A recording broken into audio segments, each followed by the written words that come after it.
આજ રોજ મેટીખાડી લીંબાયત વિસ્તારના જે શ્રમિક પરિવારો છે એ ખૂબ સારી સંખ્યામાં લીંબાયત પોલીસ સ્ટેશન ખાતે આવ્યા હતા પોતાની રજૂઆત કરવા માટે.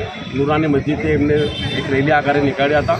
શાંતિપૂર્વક રીતે રેલી કાઢીને અહીંયા એમની રજૂઆત કરવા આવ્યા. રજૂઆતનો મુખ્ય મુદ્દો એ છે કે તારીખ 25/9/2025ના રોજ આ વિસ્તારની સગીર પીડિતા સાથે જે બનાવ બન્યો, એક ચાઇલ્ડ હ્યુમન રાઇટ્સ ટ્રાફિકિંગનો કેસ દાખલ થયો, અપહરણ, પોસ્કો અને બલાત્કારનો જે એક રેકેટ ચાલી રહ્યો છે સુનિયોજિત ષડયંત્ર રચીને, અને જે એના મુખ્ય કરતા હતા છે એ ફરજાના, નૂરીનો હસબન્ડ વસીમ કે બીજા અન્ય લોકો પણ, એ તમામની સામે કડક દાખલારૂપ કાર્યવાહી થાય અને આ રેકેટ ચલાવનારાઓને ફાંસીની સજા થવી જોઈએ એવી લોક માંગણી હતી.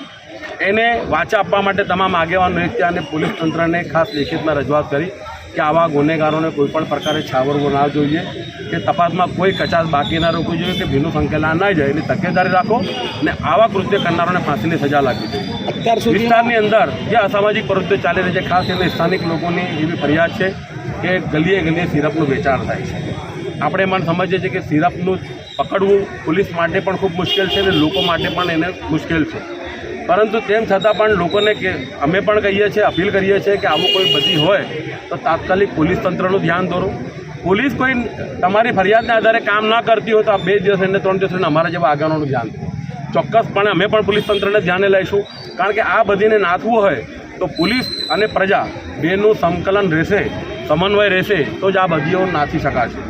અને પીઆઈ શ્રી કામડિયાજીએ પણ એક સારો આશ્વાસન આપ્યું છે કે આવી બધી કરનારાઓ સામે આપણે કડકમાં કડક કાર્યવાહી કરીશું.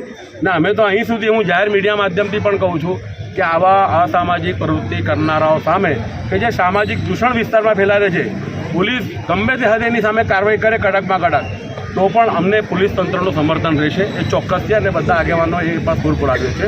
ને આવું પીડિતા જે પણ હોય, સગીર પીડિતા હોય કે બીજા કોઈ પણ સારી ઘરની દીકરી હોય કે કોઈ પણ સમાજ કે ધર્મની મહિલા હોય, એ આવી રીતે કોઈ પટાવી ફૂસલાવી કે કોઈ નશાની હાલતમાં એની સાથે એનું શારીરિક શોષણ કરે, માનસિક શોષણ કરે, એ કોઈપણ સંજોગોમાં ચલવી ન લેવાય. એના માટે હું મીડિયા તંત્રને પણ કહું છું કે આપ પણ એમાં સજાગ રહો, લોકોને કહું છું કે સજાગ રહો. અને તાત્કાલિક અસરથી જો લીંબાયત પીઆઈ સાહેબ છે, લીંબાયતના જે એસીપી છે જાડેજાજી, કે ડીસીપી ઝોન 2 જે નવા મેડમ આવ્યા છે કાનનબેન દેસાઈ, એક મહિલા ભાવત અધિકારી છે અને ખૂબ સારી રીતે પ્રજાના પ્રશ્નોને વાચા આપી શકે અને સમજી શકે એવા છે. એટલે એક સારી ટીમ છે. એટલે આપણે તાણી બધીઓ ખતમ કરવી હોય તો એમની સાથે સારું સમન્વય રાખીને, સહકાર આપીને એ બધીને આપણે કાયમી નાખવાની જરૂર છે. અત્યાર સુધીમાં કેટલા અપરાધી પકડાયા છે અને હજુ બાકી? તો અત્યાર સુધીમાં તો એક દીકરી જે આવી છે એ છે. હવે પોલીસની તપાસ ચાલી રહી છે.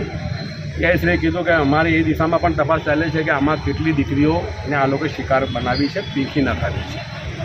હું લોકોને પણ અપીલ કરું છું કે તમારા ધ્યાન આવી કોઈ દીકરી હોય, દાખલા તરીકે આ એક દીકરી એક સામાજિક આગળને મારા ધ્યાન પર લાવ્યો તો અમે પોલીસ સ્ટેશન સુધી લાવી.